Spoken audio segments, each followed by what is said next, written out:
Hi అండి. అందరికీ ముందుగా విశ్వావసునామ సంవత్సర ఉగాది పండుగ శుభాకాంక్షలు. అవును, అందరూ ఏరు పూసుకున్నారా? ఉగాది పండుగ రోజు పొయ్యి వెలిగించకుండా చేసే పచ్చడి ఏదన్నా ఉంది అంటే అది ఉగాది పచ్చడే. నాకు చేయడం వచ్చినప్పటి నుంచి కూడా మా అమ్మ వాళ్ళ ఇంట్లో ఎవ్రీ ఇయర్ ఉగాది పచ్చడి నేనే చేసేదాన్ని అనమాట. మేమైతే చాలా సింపుల్గా చేసుకుంటామండి. కొంతమంది వాటర్లా చేసుకుంటారు, కానీ నాకైతే చిన్నప్పటి నుంచి ఇదే చేయడం వచ్చు, ఇలానే చేసుకుంటాం అనమాట. వగరు కోసం మామిడికాయ, చేదు కోసం వేప పువ్వు, తీపి కోసం బెల్లం, ఉప్పు, పులుపు కోసం కొత్త చింతపండు, కారం కోసం కొంచెం పండు మిరపకాయ వేస్తామన్నమాట. వేసి మంచిగా కలిపినాక ఈ విధంగా అయితే సర్వ్ చేసుకుని ముందుగా స్వామివారికి నైవేద్యంగా సమర్పించి తర్వాత ఇంటి యజమానికి రుచి చూడమని ఇస్తామన్నమాట.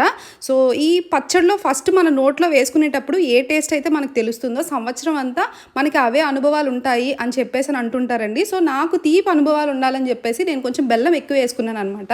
మా హస్బెండ్కి పెట్టినప్పుడు ఏ టేస్ట్ తగిలింది చెప్పండి అంటే తీపే తగిలిందని చెప్పారు. సో ఈ విధంగా సింపుల్గా చేసుకున్నాం అనమాట ఉగాది. సో మీకు ఎలా అనిపించిందో కామెంట్ చేయండి. Bye bye.